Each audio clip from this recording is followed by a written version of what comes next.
Nag-post ang kapatid ng isang OFW na nakabase dito sa UAE na humihingi ng tulong kay Sir Raffy Tulfo dahil marami nawala sa balikbayan box na pinadala ng kapatid niya.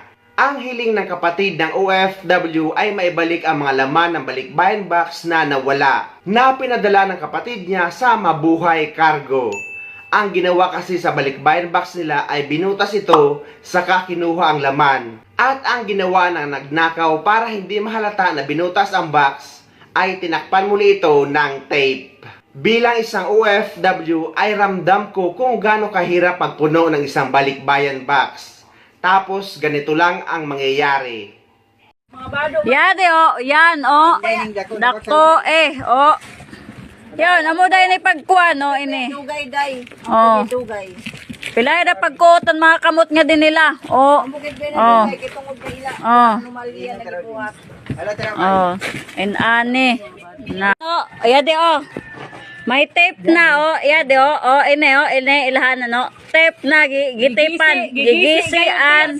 Gitipan, ya di Gisi na gisi ang sako, masin ug ni na silupin. Ini.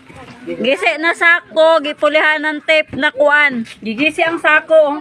Ya di Ginupit yung sako, ginupit Yan. ginupit yung sako, kinuha sa karton dito sa ilalim.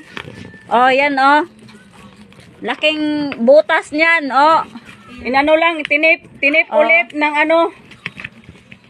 Tape na puti, sani. ibang Colorless, tape, ibang tape, hindi galing sa Dubai na ibang bansa. Yan. Butas ang karton.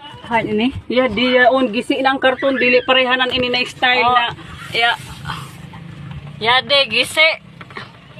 Dili pares nga dili katulad ng sa pikas Di katulad ng sa pikas. Sa kabila, di katulad dito. Butas na. Butas gayud, butas. To, ebidensya, butas tong karton niya to. Yan. Kapag ganito bang may nawawala or may nagnakaw sa laman ng balikbayan box, sino ba ang posibleng kumuha? Binisita ko ang Facebook page ng Mabuhay Cargo at aktibo pa rin silang nag-ooperate. Ano kaya ang tugon nila sa issue na ito?